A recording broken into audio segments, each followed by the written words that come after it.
Salut et bienvenue dans la dernière partie sur les besoins de l'homme et de la femme dans le couple. Les besoins de l'homme et de la femme dans le couple. Nous voyons aujourd'hui les troisièmes besoins prioritaires de part et d'autre. Ils ont encore beaucoup d'autres besoins. Nous avons estimé qu'il était essentiel en fait de passer du temps sur ces trois premiers-là qui la plupart du temps régissent les couples, sont la source de bonheur conjugal ou bien la source de conflits conjugaux. Et voilà, ce qu'il faut comprendre, c'est que si on réussit à maîtriser ces trois premiers besoins, tout le reste tourne autour et on peut juguler, on peut maîtriser un certain nombre de conflits. Le troisième besoin essentiel chez l'homme, on l'a déjà vu chez la femme, c'est l'amour. Et le troisième besoin essentiel chez la femme, c'est le sexe.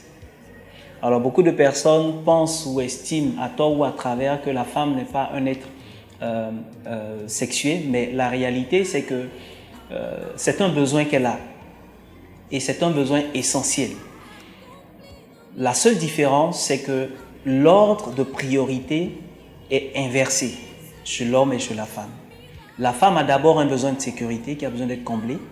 Ensuite, un besoin d'amour, d'affection. Et lorsque les deux premiers besoins sont comblés, alors la femme est disposée à voir le troisième besoin qui est activé. Et à partir de ce moment, elle est plus ouverte, elle est plus encline à cette réalité-là. À l'inverse, chez l'homme, le premier besoin, c'est le respect. Le deuxième besoin, c'est le sexe. Et le troisième besoin, c'est l'amour. L'homme également a besoin d'amour. Parce que, comme on l'a dit au départ, l'homme a été créé à l'image et à la ressemblance de Dieu. Et il y a une des paroles qui m'impressionne personnellement, c'est la parole qui dit que Dieu est amour. Non, Dieu n'a pas d'amour. Dieu est amour. C'est-à-dire que Dieu est l'amour personnifié. Et donc, si nous sommes faits à l'image et à la ressemblance de Dieu, même quand on est mâle, même quand on est masculin, eh bien, on a en nous cette source, cette réalité, cette duplication de l'amour de Dieu en nous. Donc, c'est un besoin, c'est un carburant dont l'homme a besoin afin de pouvoir fonctionner correctement. Vous pourrez avoir dans la société un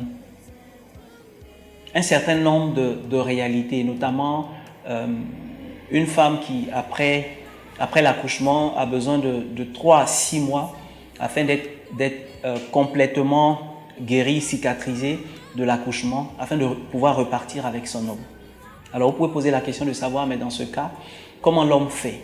C'est à partir de ce moment que la chrétienté devient importante, la conversion réelle devient importante.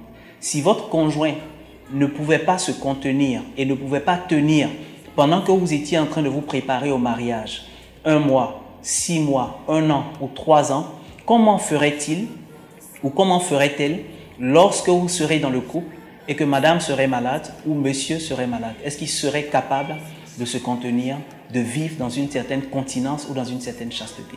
Donc, la priorité, c'est vrai que nous venons d'énumérer 3 besoins, mais la priorité de tous et le besoin le premier de chaque couple et de chaque membre dans le couple, c'est la conversion réelle. C'est d'être tourné vers Dieu. C'est d'avoir la parole de Dieu dans son cœur. C'est d'avoir les valeurs chrétiennes et de les pratiquer tous les jours. À partir de ce moment, l'implémentation ou l'application des 3 besoins prioritaires chez l'homme comme chez la femme deviennent des choses qui coulent de source, qui sont faciles à implémenter. Une prière pour aujourd'hui. Seigneur, je te rends grâce et te bénis. Merci pour mon couple. Je veux me lever spirituellement parce que tu m'as donné cette sagesse et cette intelligence. Aujourd'hui, je veux me lever pour briser tout ce qui est blocage en moi et qui m'empêche de combler le besoin de mon conjoint. Que ce soit les besoins d'amour, le besoin de respect, le besoin de sécurité ou le besoin sexuel. Aujourd'hui, dans le nom de Jésus, toute force qui vient sur moi et qui fait que je suis fatigué lorsque je dois combler tel ou tel autre besoin, qui fait que je n'ai pas envie, qui fait que je suis mal à l'aise pour donner de l'amour.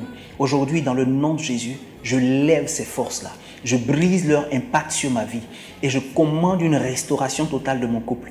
Une paix arrive maintenant dans mon couple. Une joie nouvelle arrive. Je commande un nouveau commencement dans le respect, Seigneur, des principes pour un succès dans mon couple. C'est au nom de Jésus que j'ai prié. Amen.